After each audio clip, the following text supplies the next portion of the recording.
오늘은 융스님 무료 연애 진단 해드릴 것 같고, 그 다음에 두 번째로 원희님을 이제 두 번째로 이제 상담을 해드릴 것 같습니다. 자, 그럼 무료 연애 진단 시작을 해보도록 하겠습니다. 조언 부탁드립니다. 융스님, 재회 사연이고요. 남자분이시고 27살의 회사원이시고요. 교제 기간은 250일 정도 되셨다고 합니다. 유료 상담을 4월 19일 날 했었습니다. 기억하시려나요?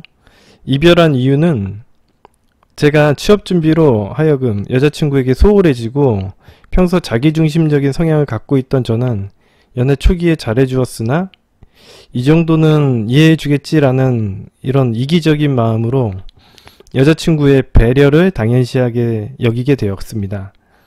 취업 준비하면서 자주 만났지만 만나더라도 제가 공부하는 걸 지켜본 여자친구에게 저는 괜히 취직도 안 돼서 자존감이 내려가 있는 상태였기에 저 때문에 친구들과 어울리지 못하는 것 같아서 이런 나를 만나는 네가 불쌍하다라는 말로 여자친구의 그 진심 어린 배려에 대못을 박는 말을 하였다고 해요. 여자친구의 자존감을 깎아내렸습니다. 그러니까 상처를 주는 행동을 했다는 거죠. 욱하는 성격으로 인해 한 번은 헤어지자고도 말했었고요. 그런데도 여자친구는 끝까지 저를 이해해주며 계속 도닥여줬습니다. 하지만 시간이 지난 후에 제가 준 상처들로 하여금 여자친구는 점점 지쳐갔다고 하였습니다. 생각하는 시간을 갖자고 할 때 여자친구의 카톡 내용은 나는 요 며칠간 오빠랑 자주 데이트도 못하고 많이 못 만나고 했었잖아. 근데 오빠가 며칠 전에 나 버스 정류장에 데려다 주면서 내가 너무 불쌍하다고 할 때 눈물이 나더라고. 그냥 뭐랄까, 그동안 나도 힘든 거 모르고 오빠 옆에서 바쁘게 살았었는데 그 말 들으니까 내 자신이 너무 불쌍한 거야. 그때 처음으로 느꼈어. 오빠가 너무 바빠서 내가 뭐 남들 하는 연애 못한다고 해서 후회된 적은 한 번도 없었고 지금도 없기는 한데 그냥 그때부터 지금까지 솔직히 나는 그냥 점점 지쳐가고 어쩔 수 없이 포기하게 되는 것들이 생긴 건 맞는 것 같아요. 그래, 지금 내 마음은 그래. 오빠 좋고 사랑하는데 옛날보다는 조금 그냥 지쳤어. 이거는 이제 왜 이런 얘기를 하는 거냐면 인간들이 제가 전에도 한번 이야기를 해드렸지만 인간들은요 합리적인 판단을 하는 게 아니라 합리화를 하는 존재입니다. 그래서 상대방에게 합리화를 하는 과정이라고 보시면 돼요. 아무래도 여태까지 투자한 것도 있고 하니까 사실은 이 여자분도 왜 투자했는지에 대해서도 잘 모르고 그냥 좋아하면 만났는 줄 알고 그런 사람들이 굉장히 많습니다. 근데 투자한 게 크다 보니까 이걸 감정적인 투자나 시간적인 투자를 너무 많이 했잖아요. 그렇다 보기 때문에 이걸 갖다가 사실은 포기하기가 힘들죠. 아마 이 여자분들은 지금 이 말을 할 때도 마찬가지였을 겁니다. 그리고 투자를 한 만큼 상대방이 그만한 가치를 가지고 있는 사람이라는 것도 내면 세계에서는 판단을 하죠. 내가 그만한 투자를 하게 했다라는 그 행동 자체가 상대방에게는 가치 있는 존재라는 걸 깨우치게 하는 요인이 되기 때문에 그렇습니다. 그래서 이제 아마 그 사람이 가치 있는 존재라고 판단하게 되는 기점이긴 하는데 이제 그러는 과정에서 사실은 자기가 노력한 만큼 내면 세계에선 욕구를 채우진 못했겠죠. 그러니까 아마 지친다라는 그런 감정도 표현을 하는 겁니다. 저 카톡을 보고 7일간의 시간을 갖기로 하였는데 저는 그새를 못 참고 붙잡으려는 행동을 했습니다. 그리고 매달렸죠. 하지만 여자친구의 마음은 계속 닫혀 있었고 끝내 7일째 되는 날 만났습니다. 아마도 이 여자친구는 그랬을 거예요. 지금 자기가 여태까지 투자한 것 때문에 가치가 높아져 있었는데 남자친구가 매달려 버리는 행동을 하기 때문에 그때부터는 가치가 떨어져 버리고 명분이 없어져 버리는 거예요. 자기가 계속 앞으로도 계속 투자할 만한 어떤 이유가 사라져 버리는 계기가 되었을 겁니다. 그래서 이런 붙잡는 행동이나 매달리는 행동을 통해서 여자친구의 마음이 완전히 사라져 버렸겠죠. 자, 계속 읽어볼게요. 그날만큼은 좋은 기억을 주겠다고 여느 때와는 다름없는 행복한 데이트를 하였습니다. 그리고 나서 미련이 남는 저는 3개월 뒤에 다시 만나자고 그녀에게 말하였고 그녀도 알겠다고 그때까지 서로 좋은 사람 만나면 알려주고 좋은 소식 있으면 꼭 서로 연락하자고 말하고, 데이트 도중에 여자친구는 오늘이 끝나지 않았으면 좋겠다라고 할 정도로 행복했다고 하였습니다. 그러던 중 그날 저와 다시 만나는 생각을 했다가 똑같은 이유로 헤어질 것 같아서 힘들겠다고 말하였습니다. 제 생각이지만 그때의 저는 취직이 확실치 않아서 그녀에게 확답을 주지 못한 상황이었고, 다시 한번 이기적이게 저만 생각하고 붙잡을 상황이 아닌 걸 느꼈기 때문에 붙잡지 않고 그냥 3개월 뒤에 더 멋있는 모습으로 갈 테니까 그때까지 너 할 거 하고 나 할 거 하면서 살다가 만나자고, 그때 감정이 설레고 정말 처음 만날 때 감정이 든다면 다시 만나자고, 그러고 집에 데려다주고 헤어졌습니다. 그 며칠간 혼자 지내면서 생각이란 생각은 많이 하다가 3개월이라는 시간이 너무 길게 느껴진 저는 다급한 나머지 이별 후 6일 정도에 또 연락 안 하다가 찌질하게 3개월이라는 시간을 조율해달라는 카톡을 했고, 6일 동안 내가 느낀 감정들이 아닌 연애 도중 그녀가 나로 인해 느낀 감정들을 반성하는 내용을 적어 내려갔습니다.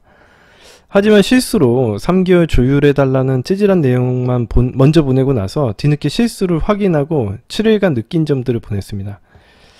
아무튼 뭐 결과적으로는 뭐 이런 내용을 보내는 것 자체가 문제가 있기 때문에 사실 내용을 다 읽을 필요는 없습니다. 카톡 내용 엄청 길게 쓰셨거든요. 근데 이거 다 읽지는 않겠습니다. 왜냐면 길게 보내는 것 자체가 문제이지 이 안에 있는 내용들을 갖다가 뭐 나는 매달리지 않았다 이런 얘기를 하시는 분들이 굉장히 많은데 그건 별로 상관없습니다. 예, 본인이 매달리는 행동을 했든 어쨌든 내가 많은 에너지나 노력을 투자하고 어필을 한 거기 때문에 그것에 대해서 가치가 높게 평가될 이유는 없죠. 그래서 이런 거는 패스하겠습니다.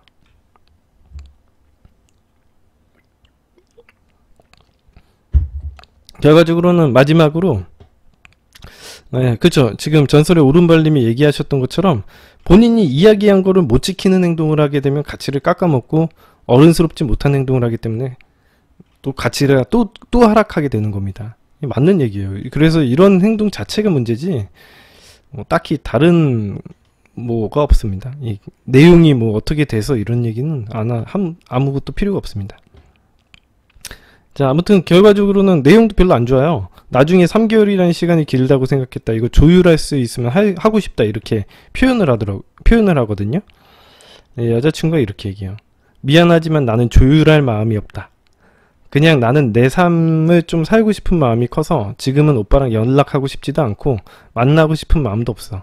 3개월이 짧지도 길지도 않은 것 같고 그냥 적당한 것 같다는 생각이 들어. 지금 뭐 그립고 간절하고 이런 마음도 없고 미안하다. 이렇게 얘기합니다. 예, 당연히 이제 매달리니까 그런 행동을 하는 거는 당연한 거고요. 실제로 여자친구가 여태까지 계속 투자만 하고 있었기 때문에 많이 지친 건 또 사실이에요. 그래서 어느 정도 이런 상황에 휴식할 시간을 주기만 하더라도 재회는 잘 될 거라고 생각이 들어요. 이런 케이스 같은 경우엔 지금 이 상황에서도 이런 걸 빨리 받아들이고, 여자친구도 사실은 생각해봐요. 여태까지 투자한 세월이 있는데 포기하고 싶겠어요? 웬만하면 잘해보고 싶겠죠. 그래서 아마 조금 이 생각할 시간 갖고 충분히 시간 내버려 두면은 다시 잘 되겠죠. 그때 만났을 때 우리 융수님이 어떤 행동을 보여주느냐가 중요한 포인트긴 하겠지만 말이죠. 아무튼 그런 건데 이제 그걸 못 참죠. 대부분의 사람들이 이런 상황에서 참지 못하니까 이제 헤어지게 되고 일이 악화되는 거죠. 자, 아무튼 뭐 뒤에는 그런 얘기 하다가 이제 마무리 지었습니다.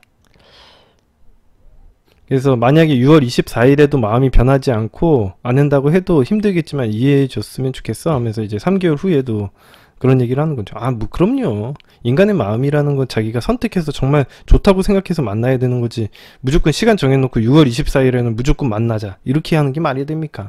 이렇게 강제성을 띠게 되면은 하고 싶은 마음이 있다가도 사라져요.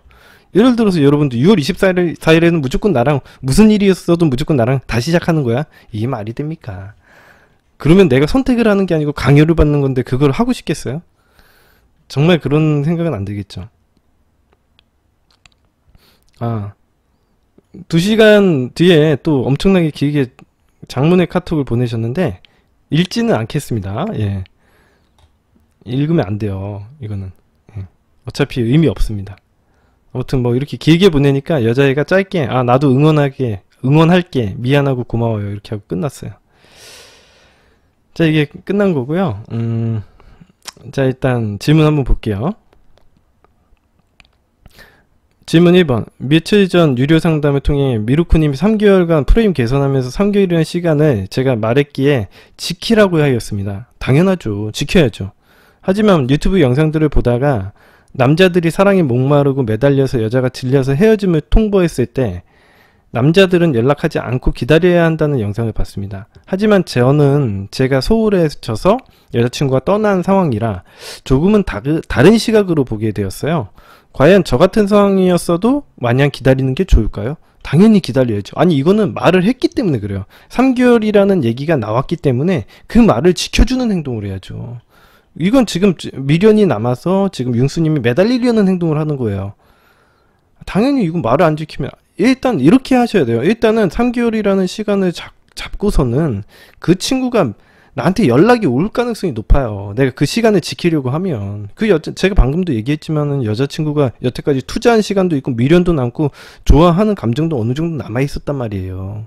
근데 내가 이거 갖다가 못 지켜주는 행동을 하니까 어떻게 이 사람에 대한 가치가 높아지겠습니까? 상식적으로 이런 행동하면 안 되죠. 본인의 재회를 위해서 이런 행동을 하면 안 되는 겁니다. 응? 자, 그 친구한테는 좋은 기억을 마지막에 남겨주고 싶어. 이런 행동이 안 좋다니까. 상대방에게 좋은 기억을 남겨주고 싶으면은 연락을 안 해야지. 자기의 가치를 높이는 행동을 하셔야죠. 좋은 기억을 남겨주고 싶어 헤어지는 날에 정말 행복한 데이트를 같이 하고 그 친구의 입에서 오늘이 끝났지 않았으면 좋겠다라고 하였는데 3개월이라는 시간을 제가 말했음에도 불구하고 찌질하게 그새를 못 참고 3개월 시간 조율해달라고 허접한 연락을 하였죠. 마지막 기억이 저런 모습인데 과연 기다리는 게 맞을까? 아 그럼 기다려야죠. 어떻게 해요 그러면? 지금이라도 이런 말을 이행하는 행동을 보내줘야지. 이거 갖다가 이걸 무모화 시킨다고요? 아 그럼 안 기다리면 어떻게 하게? 더 기다려야 돼. 이게 만약 문제라고 생각한다면 더 기다려야죠. 3개월 기다릴 걸 6개월 기다려야지. 이걸 갖다 더 빨리 연락한다고요? 천만에요. 그런 행동을 할 수 없습니다. 예, 말이 안 되는 그런 지침이 내려질 수가 없어요. 응? 자 헤어지기 전에 좋은 소식 꼭 카톡으로라도 연락하자고 여자친구가 그랬었는데도 하지 않는 게 맞는 걸까요? 아이 하지 말래니까. 제가 이거 상담 때도 얘기해 줘서 하지 말라고. 왜 이거 하냐고. 좋은 소식 나중에 3개월 지나서 알게 되면 되잖아. 왜 그거 갖다가 굳이 3개월 이전에 연락하려고 하는 이유가 뭐예요? 그러니까 이거는 어떻게든 매달려 보려는 행동을 하는 건데 재회에는 아주 악영향을 끼치는 겁니다. 하셔도 되긴 한데 내가 뭐 하지 말라고 얘기하는 거 아니에요. 어디까지나 융수님의 선택이지. 이거 안 하면은 자기가 알아서 하는 거죠. 뭐 매달려 봐요 어떻게 되는지. 자기 가치를 매달려 가지고 될 문제였으면 제가 매달리라고 하지. 응?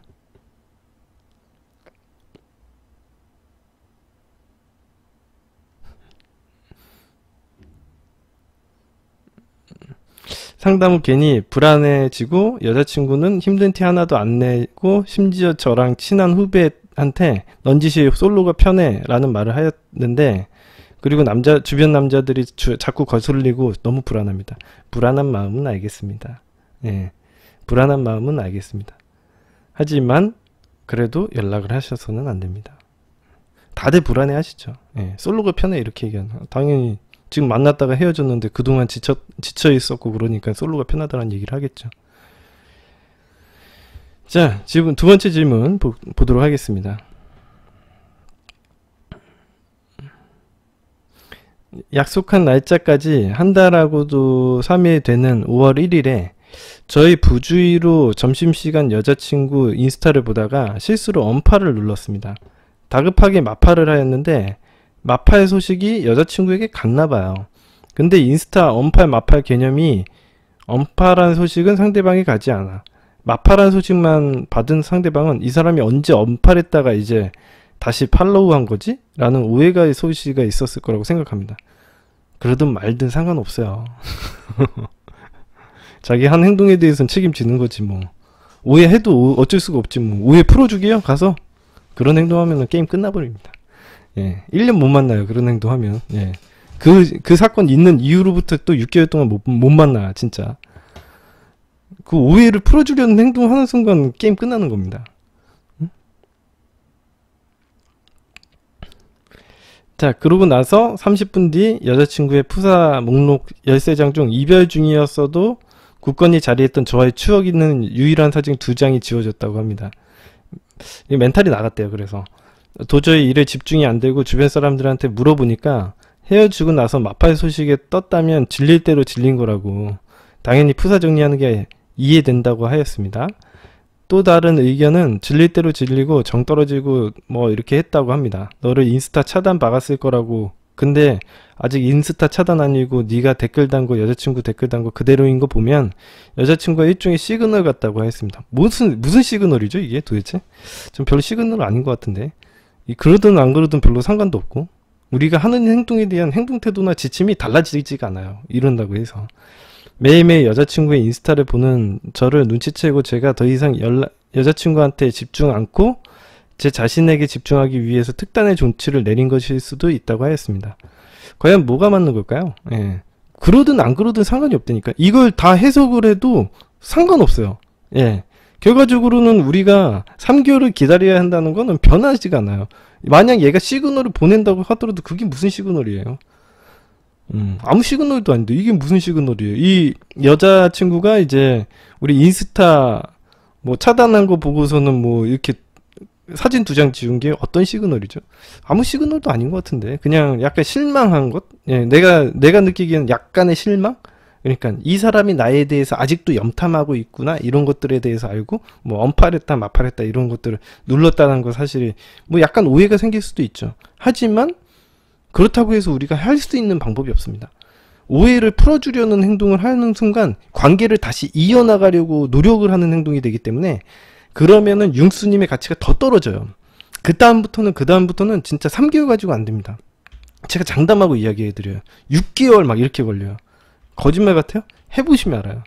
왜 그렇게 했어요? 오늘도 내가 가치를 높이는 행동에 대해서 이야기를 해드릴 텐데 야 오해를 풀 필요가 없습니다. 예, 오해를 푸는 행동을 하고 내가 이게 내가 잘못해서 이렇게 그게 뭐 어쨌는데요. 그 상대방에겐 그러는 행동이 오해가 되든 어쨌든 어쩔 수 없이 내가 한 행동이니까 그거에 대한 성인으로서 책임을 지는 겁니다. 어쩔 수가 없어요. 방법은 없습니다. 차라리 그냥 가만히 있으시는 게 더 좋아요. 뭔가 오해를 풀거나 뭐 그런 행동을 하려고 하는 것보다 그냥 가만히 있으시는 게 훨씬 더 좋아요. 그냥 실수로 넘어가거나 그냥 넘어갈 수도 있는 거죠. 그렇죠? 별일 아니거든. 사실 이거 가지고 별일이라고 생각 안 하거든요. 저는 사실 별일 아니거든. 괜히 근데 내가 별일 아닌 것 같다가 내가 오해를 푼다시고 막 거기 가가지고 허술하고 이러고 쫓아다니는 행동하다가 별일 아닌 게 진짜 큰일이 되는 거예요. 그냥 가만히 넘어가십시오. 모른 척. 그렇게 해야지 되는 겁니다. 응?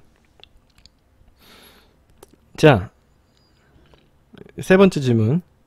여자친구의 인스타, 페이스북 다 활성화되어 있고 서로 팔로우도 안 끊고 서로 인스타 스토리를 확인하면서 안부 같은 걸 보는 정도입니다. 하지만 시간이 지나면서 여자친구의 게시물에는 대다수의 남자들의 댓글과 관심이 저에게는 불안감으로 돌아오면서 프레임 개선에 집중이 되지는 않았습니다.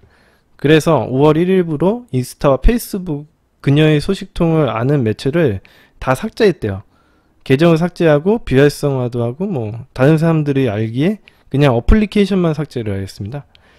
제가 볼 수 있는 건 그녀의 카톡 푸사와 제 친한 후배가 간간히 여자친구의 소식을 알려주는 것 뿐입니다. 여자친구의 소식들을 안 보려고 하는 게 괜찮은 결정일까요? 괜찮은 결정인 것 같고요. 예, 좀 더 영향을 덜 받는 게 스트레스를 덜 받을 것 같고요. 신경을 덜 쓰는 게. 그리고 친한 후배가 여자친구 소식 알려주는 것도 하지 말라 그래요. 굳이 뭐 들어서 도움되는 게 뭐 있어요. 카톡 부사도 우리가 그때 가서 알면 되잖아. 지금부터 다 안다고 해가지고 달라지는 게 뭐 있어요. 걔 소식을 듣는다고 해서 우리가 할 수 있는 게 없어요. 6월달까지는. 그러니까 융수님이 그 여자의 소식을 듣는다고 해서 어떤 변수가 발생하지가 않아요. 우리가 해야 되는 말에 대한 책임을 져야 되는 거니까. 일단 헤어졌기 때문에 3개월이라는 시간은 무조건 가야 됩니다.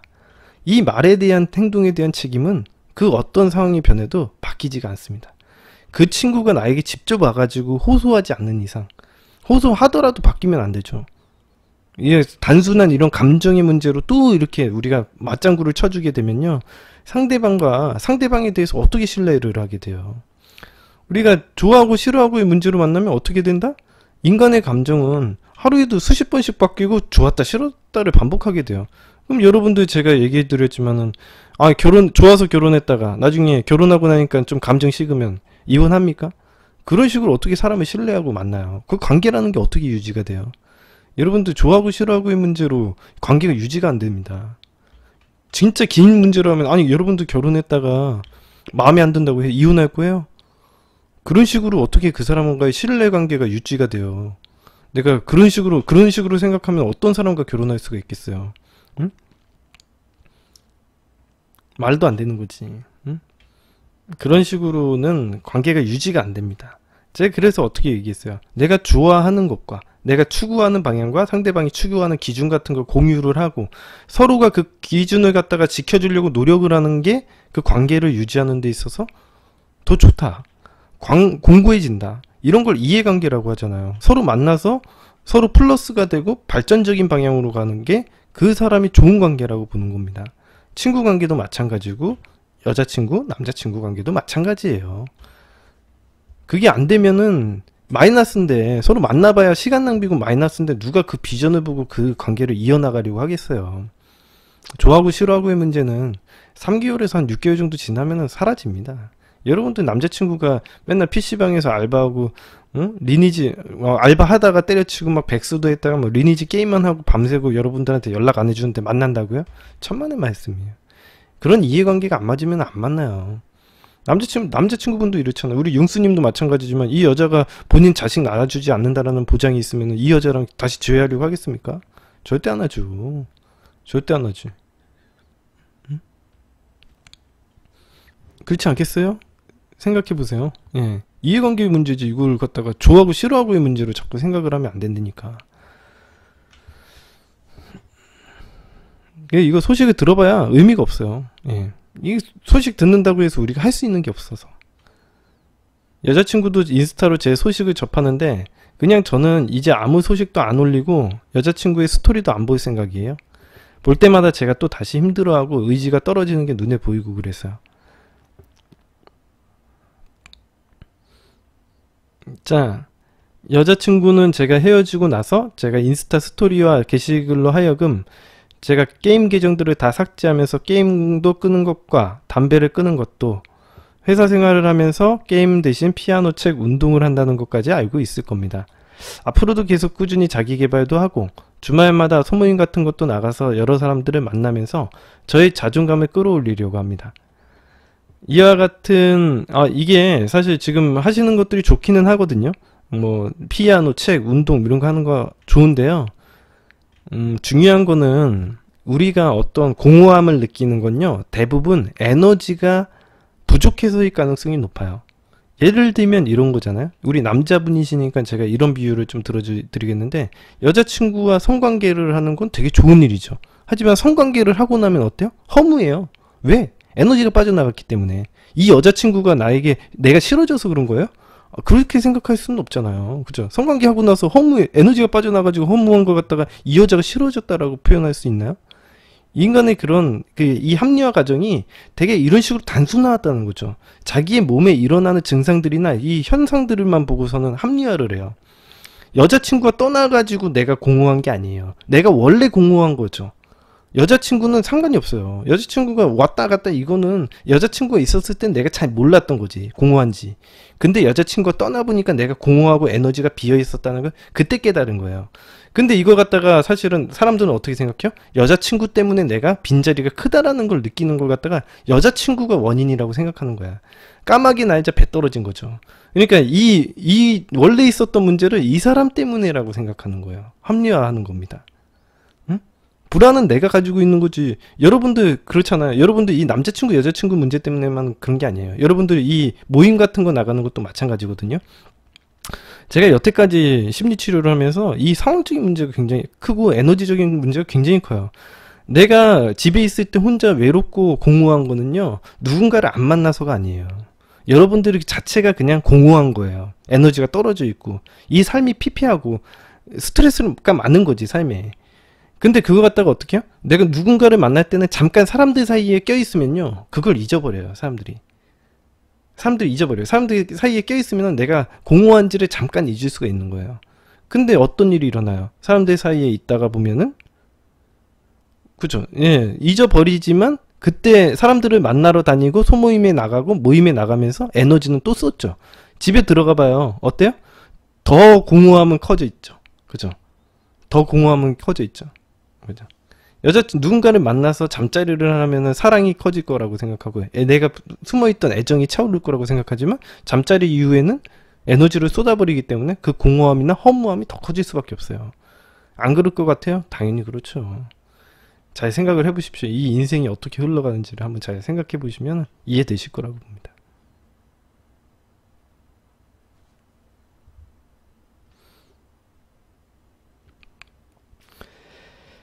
아무튼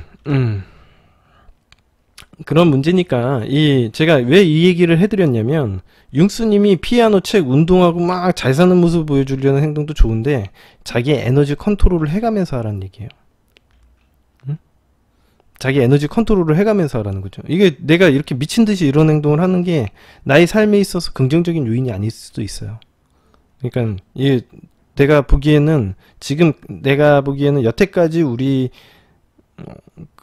융스님 스스로를 사랑하거나 자기를 돌아보는 시간이 적었기 때문에 이런 바깥에 활동하는 것도 좋지만 에너지가 가능한 만큼만 하셨으면 좋겠습니다. 예를 들어서 운동만 일단 해보고 차근차근히 늘려나가야지 한꺼번에 이런 걸 다 해가지고 나의 빈자리를 메워야겠다라는 생각을 하시는 거는 오히려 독이 될 수 있다.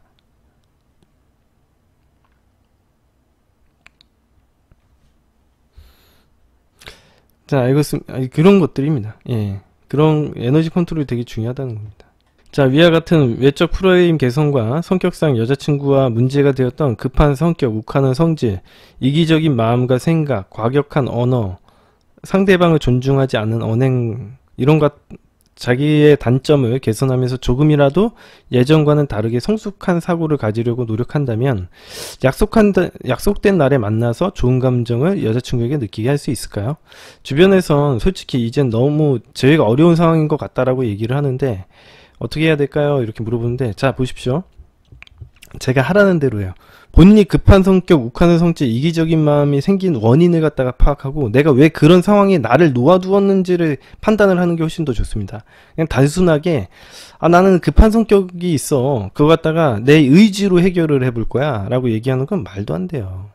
그러니까 지금 얘기했지만 공허한 마음이 들었는데 이 공허한 마음을 갖다가 원인도 모르고 그냥 이겨내봐야겠다 이렇게 생각하는 건 정말 바보 같은 일이에요.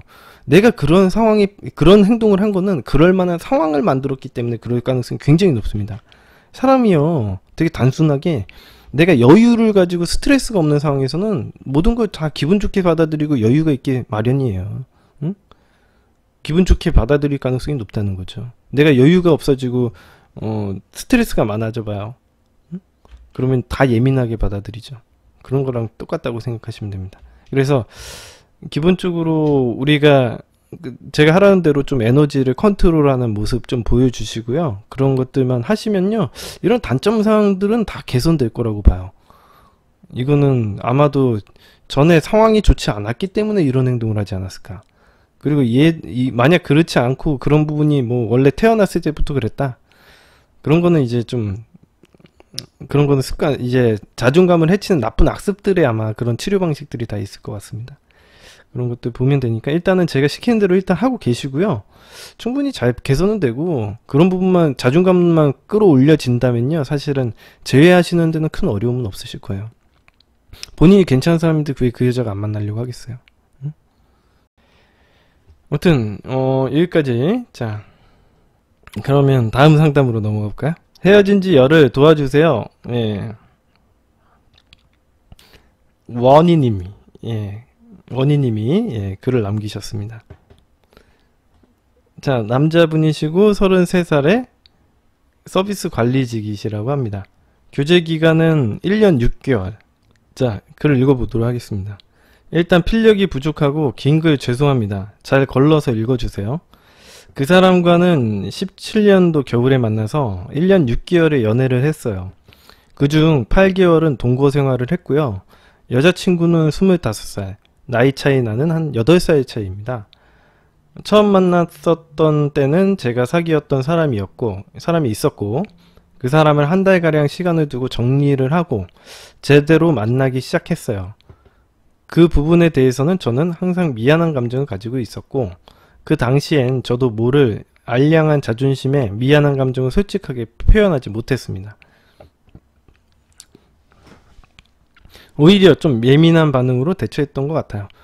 사실 근데 뭐 환승을 하셨다고 하더라도 그게 잘못됐다고 여기시면 사실은 그 관계가 잘못된 사람으로서 시작을 하는 거니까, 굳이 잘 만나실 거면은 1년 6개월 정도 만나실 거면은 잘못됐다라고 스스로가 평가를 하고 행동하시면 안 되지 않을까요?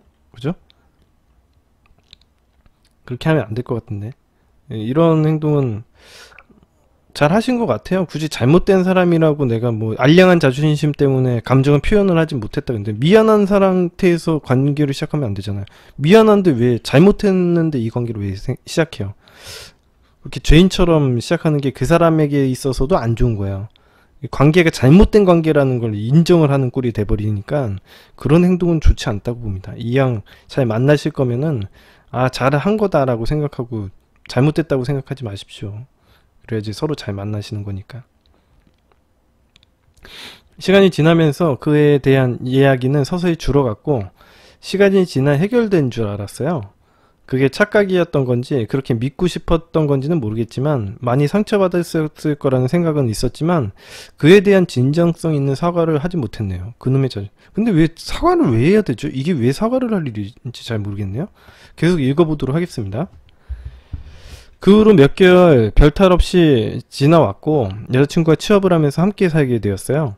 문제는 같이 생활을 하면서 본격적으로 시작되었습니다. 여자친구도 자존심이 세고 고집도 있고 저도 같은 성향이다 보니 잦은 다툼이 있었거든요. 하다못해 세탁기 돌리는 방법을 알려주면 되는 걸 그냥 놔두라고 해서 싸운다던가, 항상 결정을 저한테 미루는 여자친구가 답답해서 쓴소리를 하게 되었어요. 그러니까 여자친구가 좀 의존하는 성향이었는데 의존하는 행동이 짜증났다라는 얘기를 하는 겁니다. 자, 사소한 다툼에 점점 격한 반응으로 대응하게 되었고, 그로 인해서 서로가 너무 많은 에너지를 소비하는 느낌이 들었어요. 싸우고 난 후에 일도 손에 잘 안 잡히고 힘들더라고요. 제 판단엔 서로 죽일 듯이 다투는 상황보다 그 순간 자리를 피하는 방법이 다툼을 축소하는 방법이라고 생각이 들어 그 자리를 피하기 시작했습니다. 그 당시엔 대화의 방법도 잘 몰랐고 너무 감정적인 상황이 싫어 자리를 피했던 것도 있는 것 같아요. 그렇게 다툼의 상황이 종료되면 다툼의 원인을 해결하기 위한 대화가 있어야 했는데 항상 아무 일 없다는 듯이 그냥 지나가는 게 수십 번이었네요. 제가 이게 문제가 뭐냐면요, 이렇게 대화를 회피한 게 잘못이 아니라 대화를 해봐야 어차피 해결이 안 될 거예요. 제가 늘상 얘기했지만. 근데 반복되는 문제가 있으면 이 관계가 종료돼야 되는 게 맞습니다. 자꾸 반복이 되고 그게 정말 큰 문제점이라고 생각돼서 자꾸 싸우게 된다면요, 그러면 이 관계가 이해관계가 잘 안 맞는 걸 갖다가 자꾸 맞추려고 하는 거예요. 이런 식으로 대처하는 게 되게 안 좋습니다. 그러니까 사람들이 생각하기에는 이게 그런 식으로 자꾸 싸우다가 헤어지게 되면 대화를 했었어야 되나? 이렇게 생각을 할 수 있는데 대화할 필요는 없어요. 어차피 대화한다고 해서 또 싸우는 거니까. 대화하는데 밤새 싸우면은 뭐 해결 나겠어요? 정말 이건 뭐 데이트 폭력이 일어나는 거죠. 예. 대화하면 핑크스프님 대화하면 안 된다니까. 내가 이거는 옛날부터도 이야기해드렸는데 대화해서 될 문제였으면 대화를 풀죠. 잘 모르시겠잖아요. 그러면은 대화를 해보시면 알아요. 근데 대화로 해가지고 해결이 될 문제였으면 싸우지도 않아요. 예. 사람들이 엄청 대화를 잘해가지고 뭐 협상을 해가지고 하는데 그 대화로 된 문제는 거의 없습니다. 한번 해보시면 알아요. 정 모르시겠다, 해보면 알아. 대화로 되는 문제인지 아닌지는. 네, 한번 해보시면 돼요. 제가 그냥 뭐 제 말만 믿지 말고 한번 해보시면 더 좋겠죠. 뭐. 예. 제가 자존심을 부려서 인정하지 않는 부분도 있고, 자존심을 부려 괜한 다툼거리를 만드는 경우도 많았고요. 여자친구도 저와 비슷한 성향이라 다툼이 있을 땐 물러서지 않았고요. 지금 생각해보면 다 부질없는 싸움이었어요. 여자친구는 정말 착했어요. 제가 아침에 출근이 더 늦는데 준비하는 동안 제가 밝아서 인상을 찌푸리는 걸 보고 불도 안 켜고 화장하는 정도로 저에게 많은 애정을 쏟았습니다. 이건 기본 센스 아닌가요? 이거 출근이 늦는데도, 근데 이거는 같이 한 집에 살았을 때 서로의 배려라고 보는데, 이게 애정이라고 서로 좀 신경 쓰는 거죠. 한 공간에 있을 때는.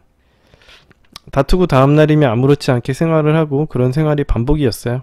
그리고 여자친구가 사회 초년생이라 직장에 대한 스트레스가 많았고, 저는 한 직장을 10년째 근무 중인지라 여자친구의 상황이나 힘든 점을 이해하지 못하고 직장에 대한 같은 이야기를 몇 주 동안 하길래 저도 그 상황에 몰입돼 너무 스트레스 받아서 들어주기보다는 이렇게 하면 돼, 저렇게 하면 돼, 내 잘못이야, 이런 식으로 반응하기 시작했어요. 여자친구는 제가 공감하지 못한 부분에 서운하다고 울기도 많이 울었고요. 그렇게 여자친구 힘든 이야기를 들으면 저도 같이 스트레스를 받고 있었어요. 제가 하는 일도 사람을 상대하는 직업이고 주 6일 근무하면서 그렇게 여자친구 힘든 이야기를 들으면 저도 같이 스트레스를 받고 있었어요. 제가 하는 일도 관리직에 있다 보니까 직원들의 애로사항을 해결하고 다툼이 있으면 중재하는 입장이었다 보니까 스트레스가 많아가지고 여자친구가 힘들다는 얘기를 더 버겁기만 하고 항상 쉬고 싶은 생각밖에 없었어요. 그러니까 이제 지금 이 상황을 보시면 아시겠지만 근본적으로는 이 남자분이 여유가 없고 힘들고 스트레스가 많은 상황이었다라는 걸 알게 되죠. 그렇다면은 이거 갖다가 단순히 의지의 문제로 해결하려고 하면은 참는 거거든요. 근데 이게 의지의 문제로 해결할 수 없습니다. 제가 얘기했지만 이거는 의지의 문제가 아니라 상황의 문제라고 봐야죠. 스트레스가 많은데 당연히 받아주는 게 쉽지 않겠죠.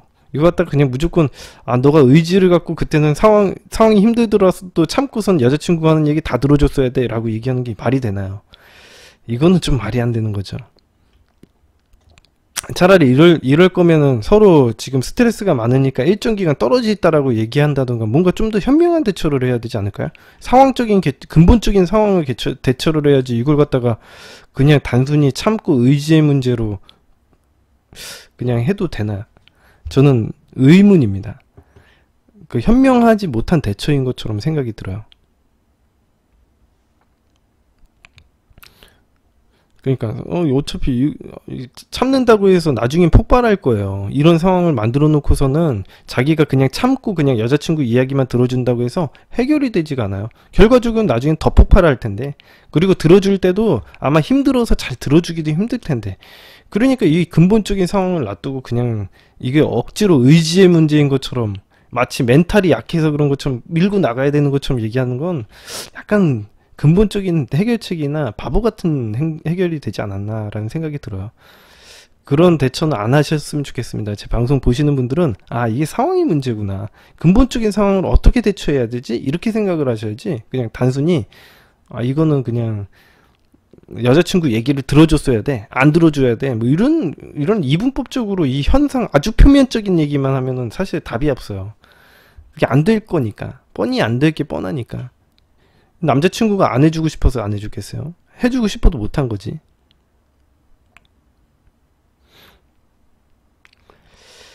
자, 아무튼 이럴 테면 꼰대처럼 이 정도 가지고 힘들다고 하면 안 돼 라든지, 늘상 부모님들이 하시는 말씀처럼 여자친구를 대했어요. 언제부턴가는 자연스럽게 여자친구는 저에게 직장에서 있었던 얘기는 자제하는 듯 보이더라고요. 지금 생각해보니 가시 박힌 말들로 많은 상처를 줬던 탓에 이야기를 못했던 것 같네요. 그럼에도 불구하고 저랑 결혼하고 싶다, 평생 같이 살자, 이런 이야기로 수시로 해왔던 여자친구예요. 지금 생각해보면 참 미안한 일들이 많이 생각나요. 미안한 일이 아니라 서로 비슷비슷한 거죠. 상황이 안 좋은 거지. 이게 뭐가 문제겠어요? 본인이 잘못한 행동을 해서 문제가 아니에요. 상황이 나빴던 거지. 본인이 잘못한 거는 이런 행동을, 꼰대 같은 행동을 해서 문제가 아니라 사실은 그 상황을 근본적인 해결책을 찾지 못했던 게 가장 큰 문제라고 봐요. 제가 생각하기엔. 이거 단순히 그냥 내가 꼰대였다? 이렇게 생각하면 자기 자존감만 떨어지고 일이 해결이 안 되죠. 그러면 꼰대랑 왜 만나? 이런 식으로 일이 해결이 안 된다니까. 그러니까 여자친구랑 대화를 하면 이런 얘기밖에 안 될 거 아니에요. 나는 꼰대처럼 얘기를 하니까 꼰대처럼 하는 행동을 바꿔라. 그러면 어떻게? 내가 참느냐? 계속 밀고 나가느냐? 이런 식으로밖에 대화를 안 할 텐데 이게 근본적인 해결이 돼요? 대화를 해서 해결이 안 되는 거예요. 제가 얘기했지만. 좀 더 현명하게 생각을 할 줄 알아야 된다는 거죠. 자, 헤어지기 일주일 전에 연락에 대한 문제로 다툼이 있었어요. 워크숍을 갔는데 시간이 6시간 동안 연락이 없어서 제가 화를 냈었는데 같이 살고 있으니까 이해해 줄 줄 알았다라는, 이게 왜 그러냐면 서로 힘드니까 서로 이해를 바라는 거예요. 서로 이해해 줬으면 좋겠다라고 서로 표현하는 거지. 나도 힘들고 너도 힘들어. 너가 좀 이해해 주면 안 돼? 이렇게 얘기하는 거예요. 그러니까 서로 여유가 없다라는 걸 보여줬던 행동들이라고 보시면 됩니다. 이렇게. 근데 이제 이런 얘기를 하기에 우리 누구야, 원희님이 납득이 안 간다는 이유로 크게 화를 냈대요. 여자친구한테. 평소에 연락으로 그렇게 화를 내지 않았는데 그날은 화장실 갈 시간도 없이 바빴냐며 다그치기도 했고 되게 화를 내는 행동을 했다는 거죠. 이게 터진 거죠. 이런 일이 있기 전에 관계를 분리했어야 된다고 생각해요. 저는 이런 일이 있기 전에 서로 떨어져 있고 서로 못 볼 거를 보여주는 행동은 정말 안 좋은 행동이에요. 그러니까 이미 내가 어떤 행동을 갖다 저질러 버리면 그건 주워 담을 수가 없잖아요. 사실은 그런 상황에 대해서 인지하고 이런 행동이 있을 것 같으면은 대화 컨버세이션을 중단하고 관계를 좀 더 분리시키는 행동을 하시는 게 훨씬 좋죠. 서로 간에 그래봐야 좋을 게 없으니 붙여놓으면, 그래서 아까 전에 얘기했지만 대화를 하잖아요. 서로 예민한 사람들끼리 딱 붙여놓으면 밤새 싸움밖에 안 한다니까. 이게 어떻게 해결돼요? 이게 대화로 해결된다는 게 말이 안 되는 거죠.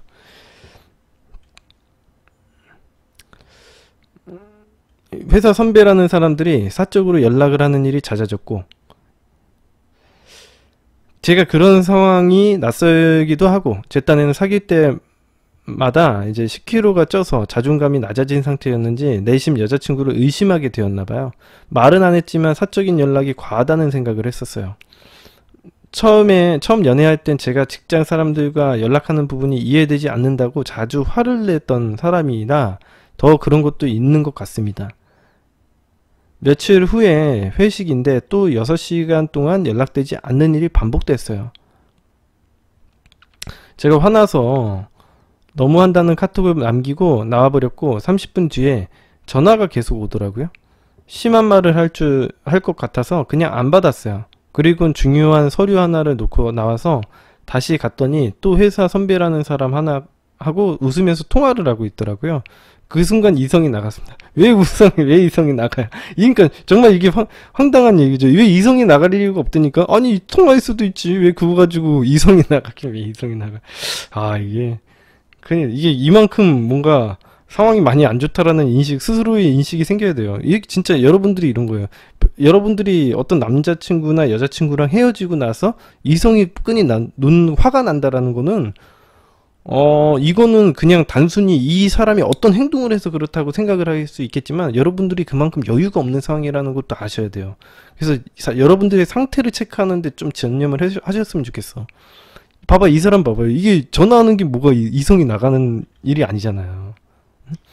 이해는 하죠, 저도. 마음은 이해는 하는데 상황적으로 그렇게 하면 안 되잖아요. 그죠? 그런 것 정도는 아니잖아요. 그러니까 상태가 안 좋구나, 약간 내가 지금 현재 상태가 안 좋고 좀 쉬어야겠다 이렇게 생각을 하는 게 더 맞는데, 상대방에 대해서 되게 민감하게 생각할 땐 좀 쉬는 게 좋거든요. 저도 그래요. 저도 마찬가지예요.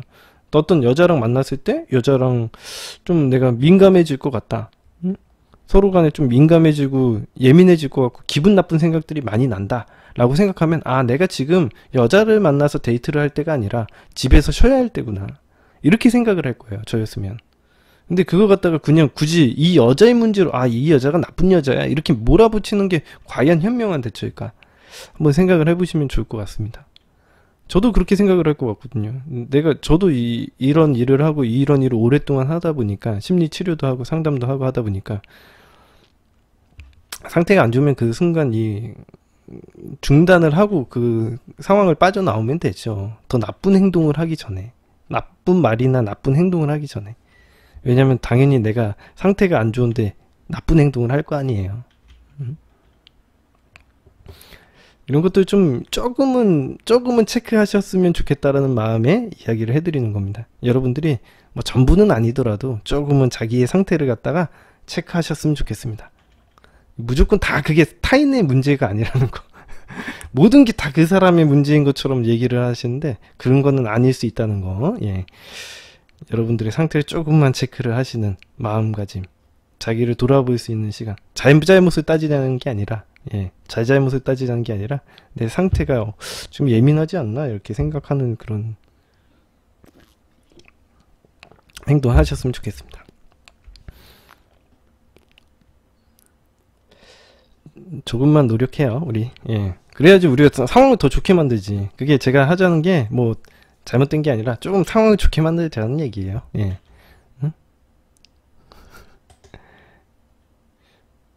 잘못 따져봐야 어차피 도움 안 되는 거고. 응? 잘못 따져봐야 어차피 헤어지는 일밖에 없습니다. 상대방 문제 있다 그러면 문제 있는 사람 왜 만나냐고 그렇게 얘기밖에 안 나오잖아요. 그럼 여러분들도 되게 힘들 거 아니야. 내가 문제 있는 사람과 재회를 하려고 했다는 거에 대해서 또 자기감을 느끼겠죠. 그런 것들이 이제 반복되면 자존감을 점점 깎아먹는 악습이 돼요. 그러니까 그런 행동을 하지 말고 내가 그만한 가치가 있어서 좋아하기도 하는데 내가 상황이 좀 여의치 않다 보니까 좀 부정적인 생각을 많이 하게 되네. 상황을 좀 지켜볼까? 내가 에너지가 회복된 상황에서도 과연 이런 생각을 똑같은 생각을 할까? 이런 식으로 한번 자기 상황을 체크하는 행동도 한번 점검하면 되잖아요. 지금 당장 화난다고 해서 막 몰아붙이기보다는 조금 에너지 회복한 다음에도 정말 이런 행동을 하는지에 대해서 한번 한 템포 쉬고 행동해 보시는 게 어떨까? 이런 자세가 참 좋을 것 같아요. 제가 생각하기에. 지금 당장 해결하려고 하기보다는 한 템포 쉬고 생각을 한번 해보는 거지. 에너지 회복했는데도 정말 내가 이렇게 생각을 하나?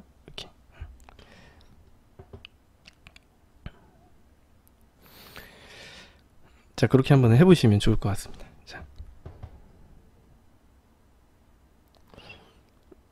자, 그리고 제가 저녁에 술에 취해서 그 상황들을 설명해 달라는 카톡을 했고, 여봐, 이런 식으로 몰아붙인다고 해서 이거 해결이 안 될 것 같은데, 내가 보기엔 이렇게 이렇게 내가 차라리 이럴 거면은 결과적으로는 해법이나 대응책도 다 마찬가지예요. 상대방이 어떤 부정적인 행동을 했을 때는 관계 분리해버리잖아요.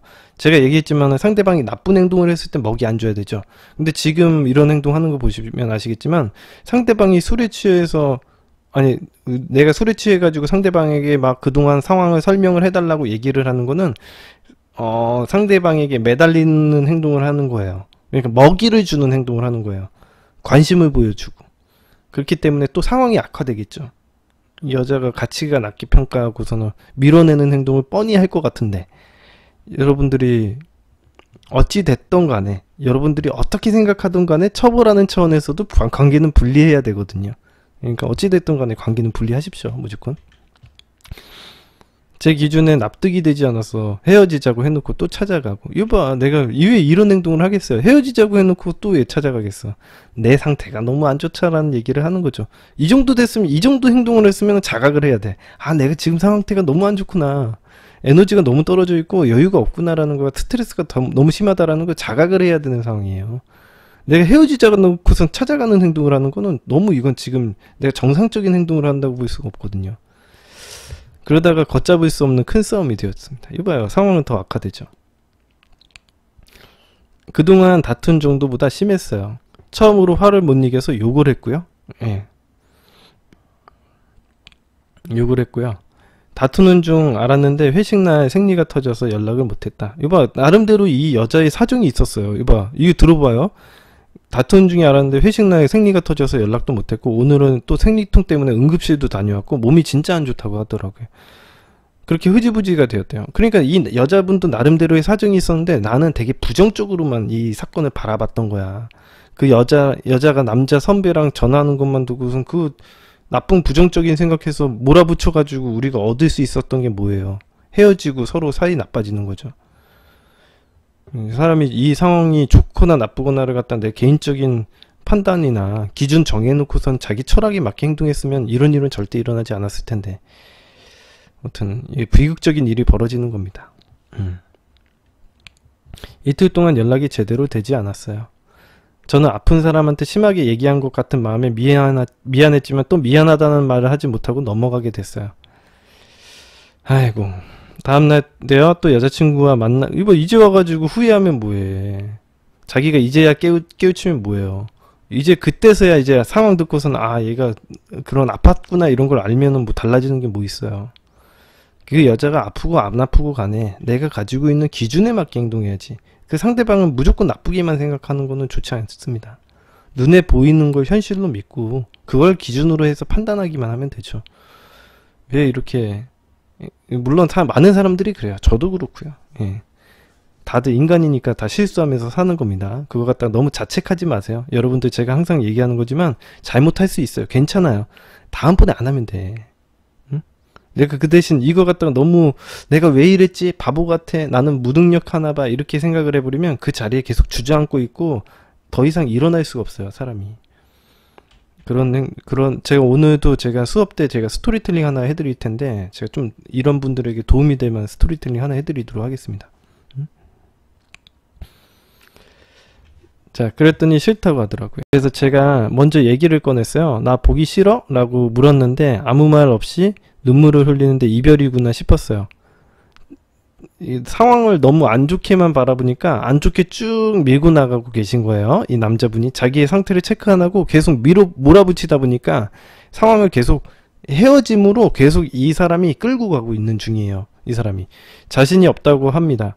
술 먹고 싸우면서 겪는 무서운 상황도 싫고 이제 끝을 본 상황에 돌이킬 수 없을 거라고 하더군요. 제가 그동안 너무 이기적으로 대했는데 본가에 가서 부모님 뵈고 나니 사랑해주는 부모님에게 미안해서 저랑 만날 자신이 없었다고 합니다. 이 지금 원희님이 이기적으로 행동한 게 아니라 상황에 맞게 행동한 거지. 이기적으로 행동한 게 없어요. 상황에 맞게 행동하지. 모든 사람들은 이기적으로 행동해요. 하지만 어떤 상황이냐가 중요한 거지. 원희님이 뭐 잘못한 게 뭐 있어. 내가 보기엔 상황에 잘 맞게 행동한 것 같은데. 근데 상황의 체크를 잘못한 게 잘못이죠. 뭐 이해해주는 사람 만나고 싶다고도 하고요. 그렇게 여자친구 말에 왜 그렇게 눈물이 나던지 저는 당장 암담한 상황에 여자친구를 또 붙잡았어요. 제가 여자친구에게 물어보기까진 아무 말도 못하고 고민도 많았을 거고 힘들었을 텐데 또 저만 생각하고 다시 한번 생각해 달라고 했던 것 같아요. 처음에 시작할 때 가졌던 미안한 마음에 사로잡혀 사랑한다는 마음 표현도 잘 못하고 외롭게 만들기도 했고요.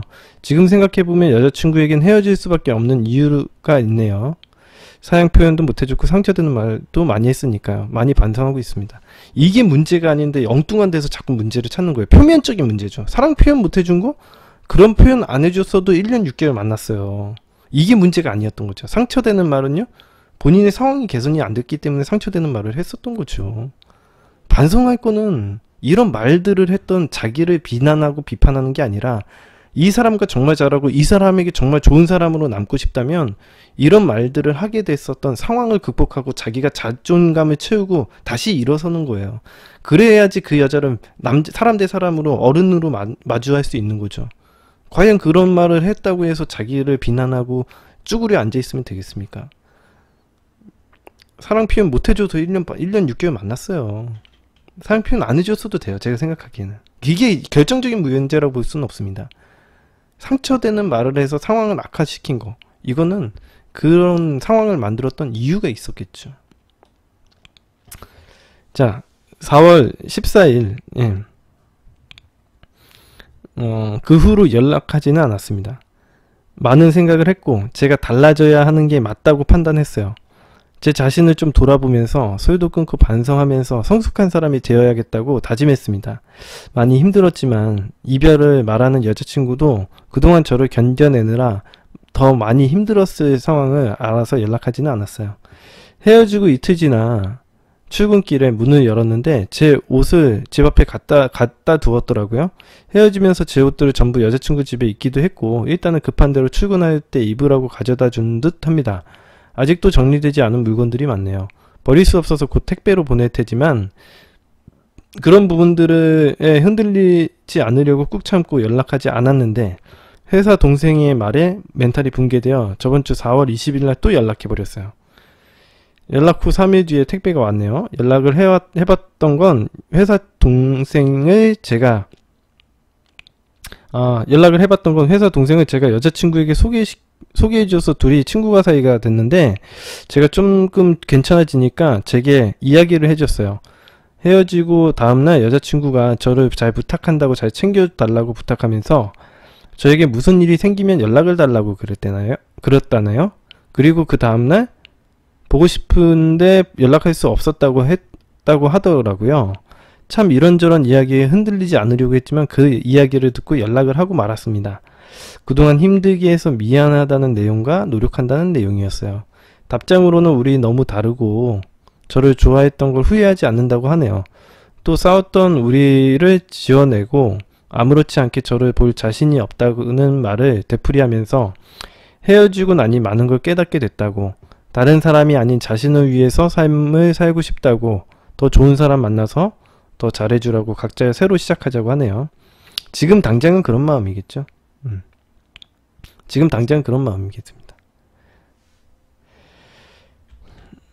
그 답장 후로 장문의 메시지를 하나 더 보낸 후 지금은 마음이 좀 편해졌습니다.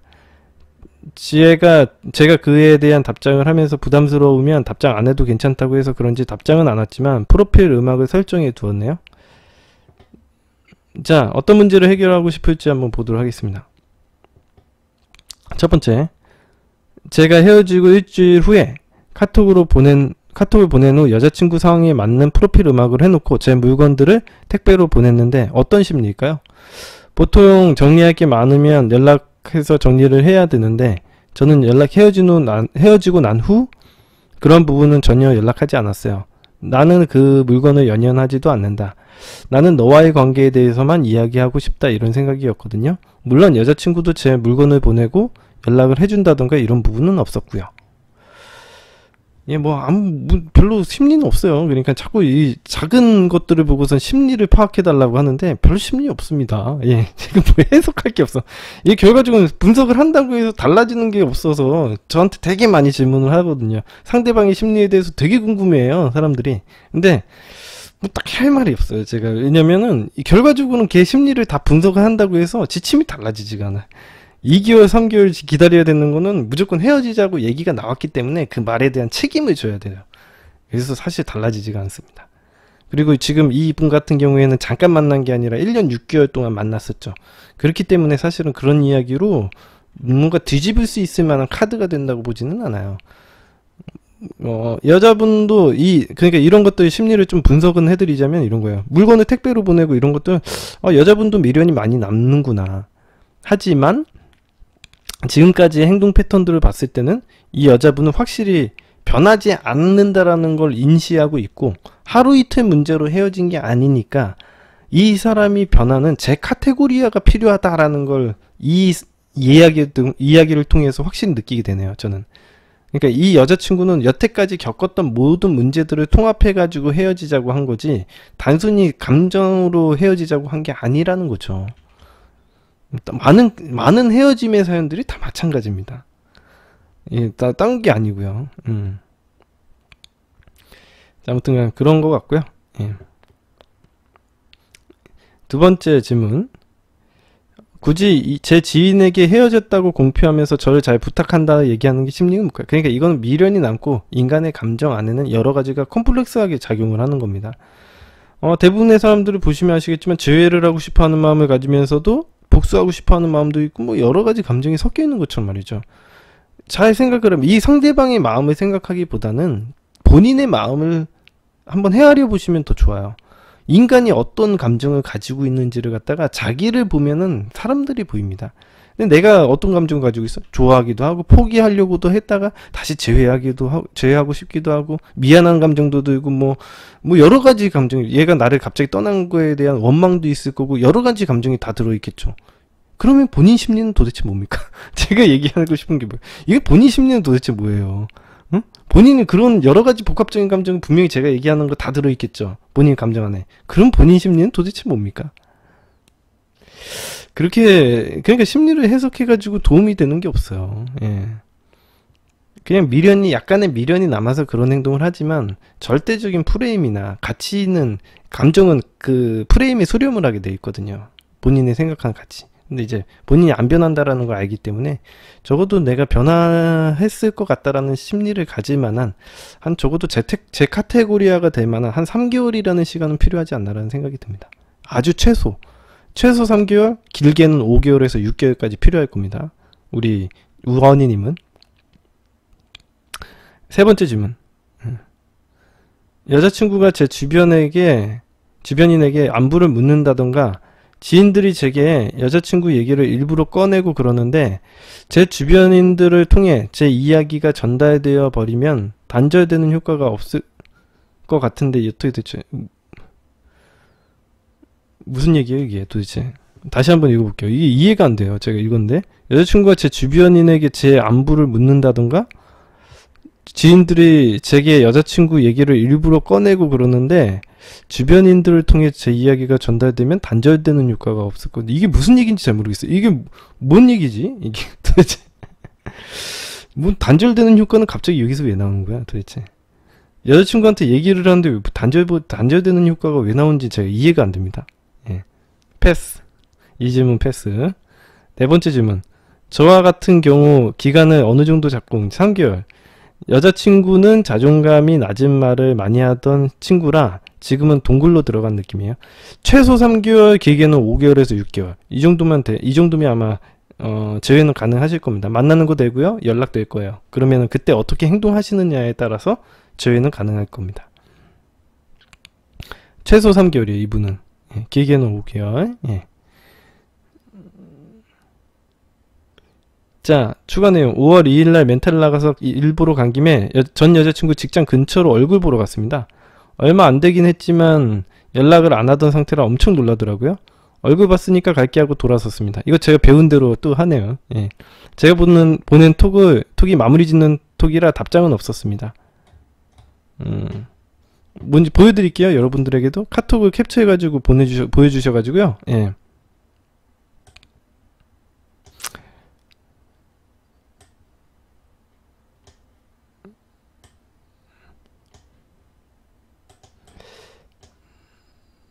자, 이렇게 보냈습니다. 등 끼고 침부름 갔다가 시간 맞아서 생각나서 들은 거니까 이상하게 생각하지 마. 놀라서 인사도 제대로 못했네. 이렇게 해가지고. 안 그래도 엄청 놀라더라. 오랜만에 얼굴 봐서 기분 좋았어. 나중에 또 생각나면 연락할게. 그러니까 저한테 배운 대로는 하긴 하지만 좋지 않아요. 자꾸 얼굴 비치고 이러면은 좋지 않습니다. 예. 기회를 엿보시는 것 같은데 포기하세요. 이건 진짜 이런 식으로는 안 되고요. 제가 얘기한 대로 5개월 정도 있다가 3개월 있다가 연락하고요. 2개월 있다가 다시 한번 해보고 이런 식으로 접근해야지. 지금 너무 빨라요. 빨리 빠지니까 다행이긴 하죠. 더 이상 매달리는 거죠. 하지만 이런 행동이 자꾸 반복되면요. 쫓아다니는 행동이랑 똑같이 돼요. 기회를 엿보지 마십시오. 이거는 안 됩니다. 운이 좋아서 되고 아주 운이 좋은 경우 아니면은 되질 않아요. 그래서 운을 믿고서 제가 3개월 기다리라고 하는 거예요. 보통은 5개월에서 6개월 정도 걸리는데 제가 3개월 정도는 한번 해봐라 이렇게 하는 게 그때도 운이 좋으면 3개월 만에 되는 거거든요. 그래서 그 정도도 못 기다리면 사실은 이 여자분이 본인이 변했다고 생각할 만한 포인트는 없잖아요. 그죠? 자, 다 되셨죠? 예. 강의편으로 좀 진행을 해보도록 하겠습니다. 자, 오늘 강의에서는 어떤 걸 이야기해 드릴 거냐면 나의 가치를 어필하는 법에 대해서 이야기를 해 드리도록 하겠습니다. 원래 나의 가치를 어필하는 거는 말이 안 되는 거예요. 사실은 상대방에게 내가 어떤 높은 가치의 사람인지를 어떻게 인식시키느냐, 이거를 이제 제외하실 때 단골로 물어보시는 질문 중에 하나거든요. 일단 가치라는 것은 보여주는 게 아니에요. 상대방이 직접 확인할 수 있게 만드는 겁니다. 잘 들으세요. 이게 중요한 얘기예요. 일단 가치라는 건 보여주려고 하는 게 아니에요. 보여주는 게 아니고 어필하는 게 아닙니다. 상대방이 직접 확인할 수 있게 만드는 거죠. 여러분이 상대방에게 직접 여러분의 가치가 높다고 이야기를 하거나 설명을 하는 순간, 혹은 상대방에게 여러분의 스스로가 가치가 높은 것을 증명하려고 하는 순간, 여러분의 가치는 아이러니컬하게도 땅바닥으로 완전 곤두박질 치게 될 겁니다. 절대 여러분의 가치를 적극적으로 어필하려고 설득하지 마십시오. 그러면 그렇게 행동하는 건 어떤 행동을 하는 거냐면, 여러분이 나를 제발 알아주세요, 제발 저를 인정해 주세요, 본인의 인정이 필요해요 라고 갈구하는 행동이 되는 거예요. 그렇게 되면은 여러분의 행동태도적인 가치는 바닥으로 떨어지겠죠. 여러분들은 가치를 높이려고 하면서 왜 가치를 인정받으려고 갈구합니까? 정말 아이러니컬한 문제죠. 그럼 또 노력하는 게 되죠. 그래서 가치를 어필하는 방법을 총 6가지로 분류해 가지고 좀 이야기를 해드리도록 하겠습니다. 첫 번째는 직접 눈으로 확인할 수 있는 가치에 대해서요.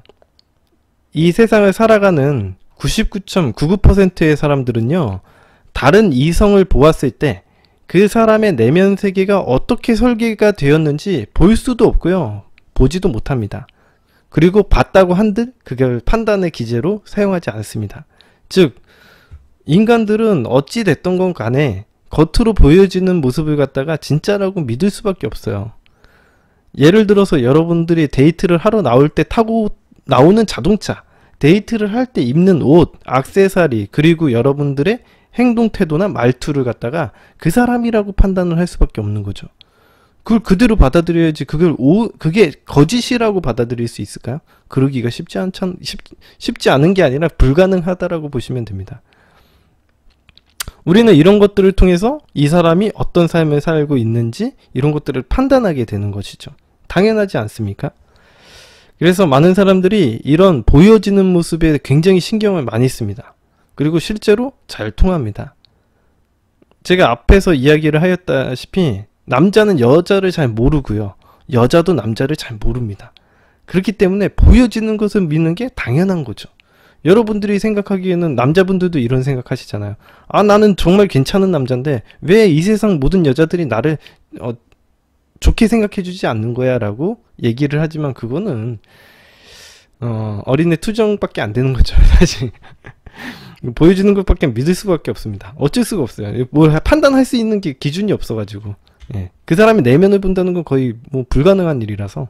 여자분들도 마찬가지죠. 나 정말 괜찮은 여자고 마음 정말 뭐 현모양처 같은 여잔데 라고 얘기는 하지만 사실은 보여지는 모습이 전부여가지고, 이거는 제가 정말 이게 정말 좋은 거다, 선과 악을 얘기를 하는 게 아니라 인간들 세상에서는 그렇게 보편적으로 평가가 그렇게 된다라는 겁니다. 그래서 이제 가치를 어필을 할 때 우리가 눈으로 직접 보여주는 게 되게 중요하거든요. 그래서 어떤 게 있냐면, 예를 들어서 여러분들이 말로 100번 우리 집 부자다 라고 얘기를 하기보다는 한번 대궐 같은 집에 초대를 하는 게 더 현명한 방법이 될 수 있겠죠. 다만 주의할 점이 뭐예요? 여러분들이 부자라는 걸 증명하기 위해서 상대방에게 자꾸 우리 집에 와달라고 사정을 하면 안 됩니다. 여러분의 집에 초대를 할 때는 어떤 명분이나 빌미가 있어야겠죠. 예를 들면, 너 게임 좋아해? 아, 우리 집에 재밌는 게임기가 있는데 나중에 같이 하자 라고 해서 데려온다든가, 아니면 우리 집에 강아지 키우는데 너 강아지 좋아하지? 나중에 친해지면 보여줄게 라고 조건 같은 것도 붙이는 것도 중요한 거죠.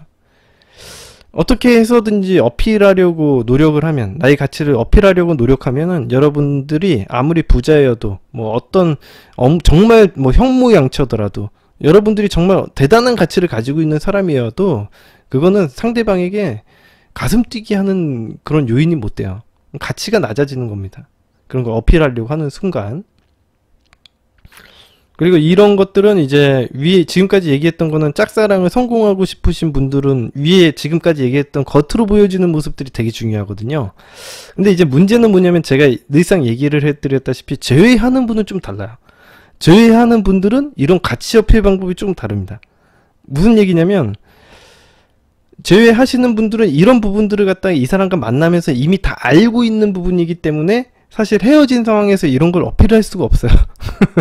모르면은 알려주는데 이미 알고 있기 때문에 뭐 우리가 사는 집이나 이런 것들을 다 알려줄 필요는 없죠. 이런 것들이 가치가 어필될 이유가 없잖아요. 그래서 사실은 이 상대방이 제외를 하는 데 있어서는 행동가치적인 그 가치만 봅니다. 그리고 그것을 올리는 게 해법이죠. 대부분의 헤어지게 된 게 이 행동 태도적인 가치이기 때문에 그런데요. 쉽게 얘기해서 그래서 그 이후에 우리가 어떤 행동 태도를 보여주느냐, 이거 눈으로 시각적으로 보여주느냐가 되게 중요한 일이 되겠죠. 그래서 상대방에게 집착하지 않고 헤어짐을 받아들이는 행동 태도를 보여주고, 잘 지내는 모습들을 보여주고, 그렇죠. 상대방에게 의존을 하거나 집착을 하기 때문에 내 가치가 떨어졌을 거 아니에요? 그러니까 혼자서 잘 지내는 모습, 독립적으로 잘 사는 모습을 보여주는 게 굉장히 효과적입니다. 그래서 이제 헤어진 후 일정 시간을 가지라고 얘기도 하고요. 그리고 연락이 된 후에도 마찬가지로 어떻게든 관계를 이어나가려는 행동을 하지 말라고 제가 얘기하죠. 관계에 대해서 언급하고 옛 추억을 소환하는 행동은 내가 아직도 상대방에게 미련이 남아있다는 행동을 보여주는 거고, 집착과 의심을 보인다는 행동을 보여주는 겁니다. 그러면 내 행동 태도적인 가치가 어떻게 평가될지 알겠죠? 자, 두 번째 가치. 두 번째 가치를 올리는 방법은 자신의 가장 친한 친구로부터 상대방의 이야기를 듣는 것. 그런 것이 굉장히 효과가 큽니다. 여러분이 가장 신뢰할 수 있는 친구로부터 상대방에 대한 높은 가치의 이야기를 듣게 되면 신뢰감이 생기고 호감이 발생할 수 있습니다. 예를 들면 소개팅 하는 상황에서 친한 친구가 이런 얘기를 해주는 거예요. 아, 이 오빠 너 되게 좋아하는 것 같은데? 매력 있대 너 소개시켜 달라는데, 진짜 직업도 괜찮고 성격도 좋은 것 같아. 한번 만나봐. 진짜 내가 추천할게. 이런 식으로 얘기해 주는 거죠.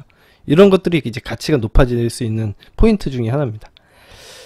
뭐 그 외에도 아마 친한 친구라면은 아마 직업에 관한 이야기도 할 거고, 이성 친구에 대한 뭐 관계, 이성 문제라던가 이런 거에 대한 이야기도 할 거고, 대인 관계나 집안에 대한 이야기도 자세히 얘기해 줄 수 있겠죠. 이런 것들에 대한 인식이 생기면요, 감정적인 연결이라는 감정적인 연결이 발생을 합니다. 이 감정적인 연결에 대해서 잘 모르시는 분들이 있기 때문에 제가 잠깐 설명을 해 드릴 텐데, 이런 거예요. 감정적인 연결이라는 건 사람이 어떤 좋아한다라는 감정이 느끼는 거, 호감이라는 감정이 어떻게 발생을 하느냐, 이거는 짝사랑에 한해서입니다. 여러분들 물론 이 기술이 제외하실 때도 응용을 해서 사용할 수 있는 기술이기도 하지만, 일단은 기본적으로 짝사랑이고 내가 좋아하는 사람이 있을 때 사용할 수 있는 기술이에요. 자, 그 사람에게 일단 어떤 식으로 감정적인 연결을 하느냐, 상대방에게 어떤 감정이 들게 만들어야지 사람이 생각을 하고, 생각을 많이 하게 되면 그 사람을 사랑한다고 생각을 합니다. 쉽게 얘기를 하면 여러분들이 어떤 사람을 좋아하려면요, 그 사람에 대해서 생각을 많이 해야 되고 그 사람이 존재하는지를 알아야 돼요. 근데 그 사람이 존재하는지를 알려면 어떻게 해야 돼요? 인식이 일단 그래서 제가 얘기했지만,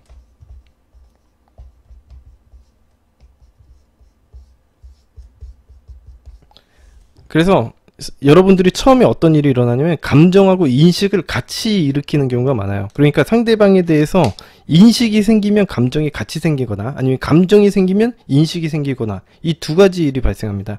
예를 들어서 여러분들에게 어떤 기분 나쁘게 하면은 어떤 사람이 예의 없게 행동을 여러분들에게 예의 없게 행동을 했어. 그러면 여러분들이 어떤 감정이 생겨요? 화가 나죠. 화가 나면 어떤 식으로 해요? 야, 쟤 뭐야? 쟤 뭔데 저래? 이러면서 그 사람에 대한 인식이 따라옵니다. 그러니까 인식을 많이 하면 감정이 생기기도 하고, 감정이 생기면 인식을 하기도 해요. 그리고 이것들이 이제 그 상대방에게 생각이 나게 만드는 요소가 되죠. 왜냐하면 그 사람들이 존재한다고 생각하기 때문에 생각이 나는 거죠. 상식적으로 생각을 해보면 여러분들이 존재하지도 않는 사람을 사랑하지를 않아요. 네. 그래서 이제 감정이 생기고 그 사람에 대해서 생각이 많이 나고, 생각이 많이 나다 보면은 그 사람에 대한 사랑한다라는 생각이 나겠죠. 그래서 제가 전에도 한번 이 감정적인 연결에 대한 기술에 대해서도 설명을 해드린 적이 있었을 겁니다. 그때 기억나실지 모르겠지만은 좋아하는 감정이라는 건 또 두 가지로 나눌 수 있거든요. 좋아하는 감정과 싫어하는 감정, 예, 좋은 감정과 나쁜 감정 이렇게 나눌 수 있는데, 예, 이걸 복합적으로 잘 섞으면은 이제 상대방이 나쁜 감정만 들게 하기보다는 뭐 좋은 감정과 나쁜 감정을 섞게 되면은 상대방에 대해서 내가 이 사람을 좋아하나? 라는 합리화를 하게 만들 가능성이 굉장히 높아진다. 제가 전에 한번 설명을 해드렸었던 적이 있었습니다. 그거는 제가 나중에 또 자세하게 한번 또 이야기해 드리는 기회가 있을 것 같고, 이 가치를 높이는 상황에서도 제외를 하는 상황에서 친한 친구가 이야기해 주는 것을 신뢰성 있게 들을 수 있을 텐데, 앞에 첫 번째로 이야기해 드렸던 내가 직접 보여주는 것을 가치로 믿는다는 그 1번의 이야기를 했다시피, 제외하는 상황에서의 가장 큰 문제점은 매달리거나 의존하는 행동이었기 때문에, 이게 원인이었기 때문에 아마 친한 친구를 통해서 이런 것들을 하면은, 이런 이야기를 들으면 좀 더 가치가 높아질 겁니다. 예를 들면 이제는 잘 지낸다, 너 없이도 잘 지낸다, 이제는 너 없어도 아무렇지 않은가 보다, 요번에 새로 누군가 만나는 것 같던데? 라는 이야기를 듣게 되면요, 행동태도적인 가치를 높이는데 좀 도움이 되겠죠. 인간은 원숭이 사과 이론도 보시면 아시겠지만, 사과가 그냥 땅바닥에 떨어져 있으면은 아무도 주우려고 하지 않아요. 원숭이가 저기 멀리서 막 뛰어와가지고 사과를 주우려고 행동을 하면 그때서야 사과를 짓게 되는 것처럼 희소성의 원칙이 작용하게 됩니다. 자, 이거에 대해서는 설명 많이 해드렸으니까. 자, 세 번째 가치를 높이는 법. 중립적인 매체로 보거나 들은 것에 대해서 가치가 높아질 수 있습니다. 예를 들면은 사진이라던가 명함, 잡지, 미디어 이런 것들 다 중립적인 매체가 될 수 있거든요. 그래서 예를 들면은 이런 거죠. 여러분들이 키우던 강아지에 대한 이야기를 하다가 핸드폰으로 강아지 사진을 보여준다고 해서 보여주게 됐는데, 뭐 강아지랑 이제 여유 있게 잘 지내는 모습을 보여준다거나, 아니면은 그 강아지를 통해서 여러분들이 여러 가지 라이프 스타일을 우연치 않게 보여줄 수 있지 않겠습니까? 이렇게 하게 되면 상대방이 여러분들이 어떤 사람인지에 대한 것을 저절로 알게 됩니다. 자, 이거 잘 들으세요. 여러분들이 작업을 잘 모르시는 분들은 굳이 내가 말로 어떻게 때우려고 하기보다는 이런 시각적인 매체를 이용하는 게 훨씬 작업이 잘 돼요. 그러니까 내가 사진 같은 거 갖다가 대화를 껴가지고 사진 같은 것도 한번 보여주고, 우리 집 강아지를 키운다던가 뭐 이런 것들을 보여주다 보면은 이제 그것만 보겠어요? 사실 사진첩에 있는 걸 거의 다 보게 되겠죠. 그런 것들을 통해서 여러분들이 어떤 사람인지를 갖다가 보여줄 수 있는 계기가 훨씬 더 상대방에게 가치를 인식시키는데 훨씬 더 강력해요. 이 시각적인 매체가. 그리고 뭐 다른 것도 이용할 수 있겠죠. 명함 같은 것도 그렇고, 예. 아니면 정말 여러분들이 뭐 TV에 나오는 사람이다, 뭐 잡지에 소개된 사람이다, 이런 거면 아주 뭐 대단한 가치 전달이 되겠죠. 이런 것들, 이런 가치 전달 방식. 네 번째, 이거는 상대방의 친한 친구가 얘기를 하는 게 아니라 내가 예를 들어서 작업하는 사람이잖아요. 네 번째는 내 친구가 얘기를 해주는 경우예요. 내 친구가 나를 띄워주는 경우. 예를 들면은 소개팅을 해주는 상황에서 이제 내 친구랑 뭐 2대2로 만난다던가, 아니면은 내 친구가 주선자라던가 뭐 이런 것들도 있겠죠. 그런 경우엔 주선자라는 거는 뭐 이제 상대방과 다 잘 알고 있는 관계니까 그건 빼고, 이제 2대2로 만나는 경우에는 이제 내 친구가 내 친구 얼마나 괜찮은 줄 알아요? 야, 제가 어렸을 때부터 절친인데 얘가 어렸을 때부터 한번 여자한테 꽂히면은 되게 잘해주더라고요. 진짜 이거 보석 같은 놈이에요. 진짜 잘해줘요. 이러면서 이렇게 칭찬을 해준다던가, 이런 행동을 했을 때 상대방에 대한 가치를 어필을 할 수 있겠죠. 뭐 그러니까 뭐 여러 가지를 어필할 수 있어요. 직업 같은 것도 어필하는 경우도 있고요. 예를 들어 얘가 뭐 컴퓨터 학과를 다닌다 그러면 얘 진짜 컴퓨터 완전 전문가예요. 예, 나중에 기회 되면 얘한테 한번 배워보세요. 얘 진짜 컴퓨터 잘 고치거든요. 예, 아마 공짜로는 안 될 거예요. 뭐 나중에 친해지면은 몰라도 뭐 이런 식으로 어필을 한다거나, 이런 식으로 친구를 이용해서 하는 나의 가치를 띄우는 방법이 훨씬 좋습니다. 근데 이제 대부분의 친구들은 어떤 행동을 하냐?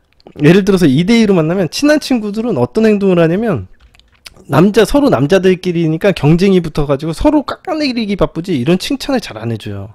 사실 되게 중요한 게 인간들에게는 그룹이라는 게 묶여 있잖아요. 그러면 그 그룹의 안에 있는 가치는 같이 올라가거나 같이 하락하는 경우가 많아요.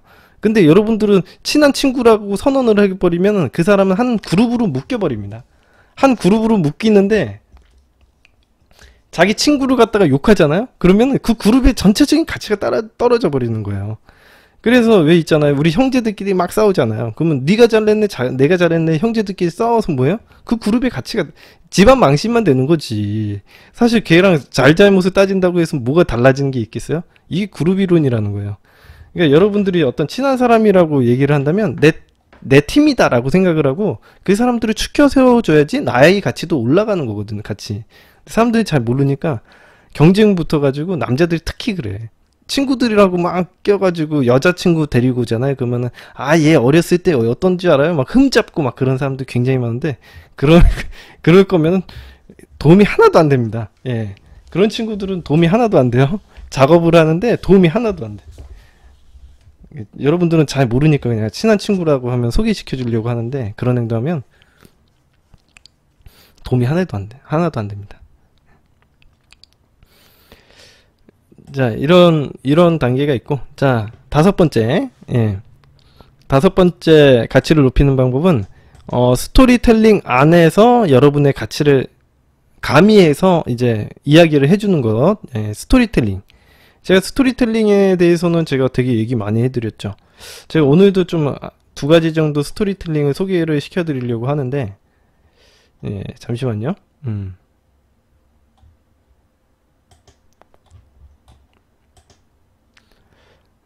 첫 번째 소개시켜 드릴 거는요, 게이 조건 형성에 관한 실험 테스트입니다. 여러분들에게 아까 전에 제가 이야기해 드리고 싶었던 게 이런 스토리텔링인데, 한번 잘 들어보세요.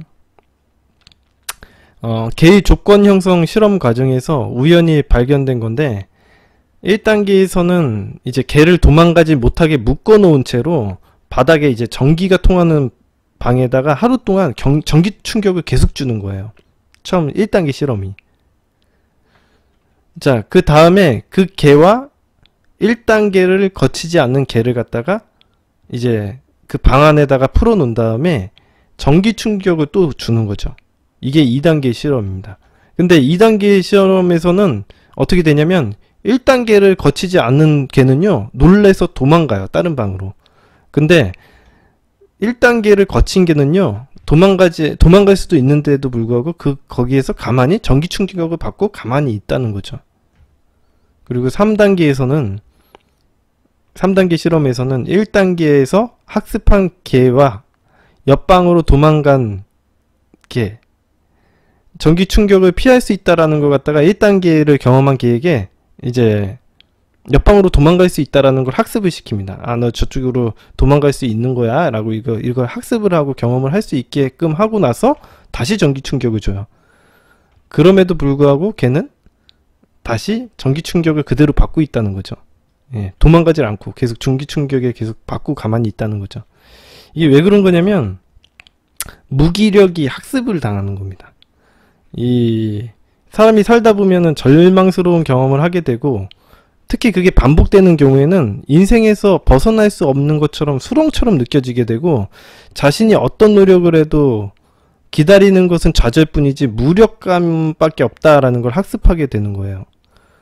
하지만 이 나를 좌절시키게 하는 무력감을 납득해 버리게 되면요, 우리가 끔찍하게 여기는 운명이 현실이 되는 겁니다.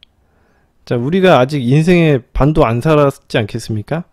벌써 이렇게 운명 어쩌고저쩌고 하지 말고, 이제 우리가 상대방에게 이런 무기력함에서 벗어날 수 있다라는 그런 용기를 줄 수 있는 그런 스토리텔링을 해서 상대방이 극복할 수 있도록 할 수 있게끔 이런 스토리텔링 해주는 것도 좀 좋은 스토리텔링이라고 봐요. 네. 그래서 이제 포기하기는 너무 이르니까 이제 나도 있잖아. 그러니까 우리 같이 힘내서 극복해 보자 이렇게 얘기하는 스토리텔링으로 사용할 수 있는 기술입니다. 이런 것도 있고요. 제가 또 좋아하는 스토리텔링 중에 하나가 이거예요. 세상에서 제일 먼 거리라는 스토리텔링입니다. 이거는 이렇게 시작해요. 세상에서 가장 먼 거리가 어디라고 생각해? 이렇게 얘기하는 거죠. 그러면 글쎄 어딜까? 이렇게 얘기하겠죠. 근데 이제 그러면 우리가 이렇게 얘기하는 거죠. 얼마 전에 내가 유시아 시인의 하늘옷으로 떠난 여행이라는 책을 봤더니 이런 이야기가 있었어.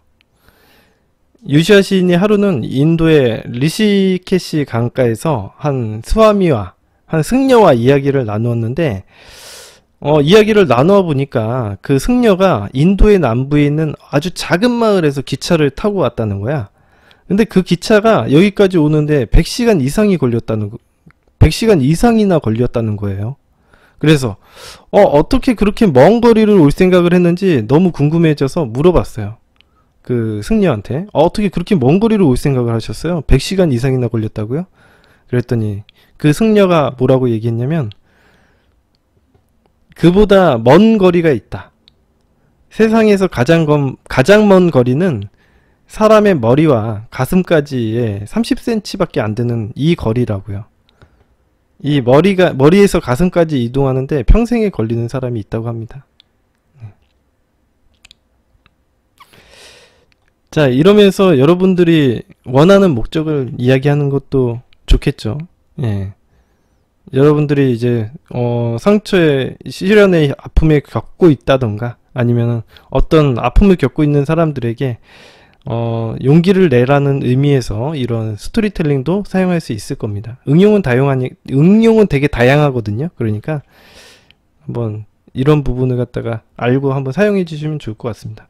자, 이런 스토리텔링을 통해서 어떤 걸 얻는 효과가 있냐면 이런 스토리텔링은 여러분들의 지적 수준이 어떤 상태인지를 알려주는 게 됩니다. 상대방에게 나 지적 수준이 높다라는 걸 스토리텔링을 함으로써 내가 이런 걸 보고 있다, 이런 식의 지적 수준을 가지고 있다라는 걸 직접적으로 어필하는 효과가 있고, 그리고 여러분들의 철학과 기준이 뚜렷하는 것을 또 상대방에게 전달할 수 있는 효과도 있죠. 그래서 굉장히 좋은 기술이에요. 스토리텔링이라는 게 굉장히 좋습니다. 여러분들이 누군가에게 정말 매력적인 사람으로 보이고 싶을 때 정말 좋은 기술이에요. 이 밖에 내가 직장에서 있었던 일이라던가 가족들과 있었던 어떤 일들을 통해서 여러분들이 직장이나 어떤 집안에서 어떤 사람인지를 알려줄 수 있겠죠. 뭐 예를 들면은 뭐 직장에서 내가 직장에서 인정받았던 일을 얘기를 하는데 그걸 갖다가 스토리텔링을 얘기를 하면서 그 직장을 갖다가 어필할 수 있겠죠. 근데 사실 직장 내에서 내가 사람들과 있었던 이야기를 했을 뿐이지 직장은 어떤 부수적인 백그라운드로 알게 되잖아요. 예를 들어서 내가 그 얘기를 하게 되면서 자연스럽게 그 사람이 내가 어떤 직장에 다니는지 알게 되겠죠. 그리고 내가 가족들과 있었던 사건들을 이야기하면서 예를 들어서 내가 오늘 아침에 가족들하고 식사 자리에서 뭐 얘기를 하는데 뭐 엄마랑 어떤 일이 있었다는 등 이런 식으로 하면서 가족들을 갖다가 내가 어떤 집안에서 자랐는지를 갖다가 또 어필할 수 있겠죠. 이런 식으로 나름대로 여러분들이 머리를 굴려서 여러분들이 어떤 가정에서 자라는지 이런 걸 스토리텔링으로 만들어서 이야기를 해줄 수도 있을 겁니다. 다만 이런 백그라운드를 자연스럽게 상대방에게 어필할 수 있는 거죠. 굳이 내가 집안이 좋다, 집안이 나쁘다, 이런 것들을 어필하거나 직장이 좋다, 직장이 나쁘다, 이런 것들을 어필하는 게 아니라 상대방에게 자연스럽게 알게 만드는 거죠. 다만 제가 중요하다고 생각하는 건 뭐냐면 이런 것들을 솔직하게 이야기를 하는 겁니다. 여러분들이 제가 늘상 이야기하지만 장기 연애를 할 목적이라면 꾸며낸 모습이 아니라 진실된 모습으로 상대방에게 보여주고 그것을 선택하게 만들어야 되겠죠. 마지막 6번째가 이제 자기가 직접적으로 나의 가치를 어필하는 행동이에요. 나의 가치를 이야기하는 거예요. 나는 어떤 사람이다. 이렇게 얘기하는 건데 이거는 최악이에요. 이런 행동은 하지 마시고요. 1번에서 5번까지는 되게 좋은데 6번 제가 일부러 넣어놨습니다. 여러분들의 가치를 직접적으로 이야기하는 것은 최악이다. 자, 요거에 대해서 좀 이야기해드리고 여러분들이 여기까지 이제 강의를 하면 딱 될 것 같아요. 예, 딱 시간 맞는 것 같습니다. 예. 자, 되셨죠? 제가 이야기해드린 것만 쭉 보더라도 여러분들이 가치를 어떻게 어필을 할지에 대해서는 다 아마 머릿속에서 계산이 됐을 것 같습니다. 이 정도만 얘기를 하면 참 될 것 같고, 오늘 수고 많으셨고요. 예. 자, 오늘 여기까지 강의를 하고 마치도록 하겠습니다. 고생 많으셨습니다.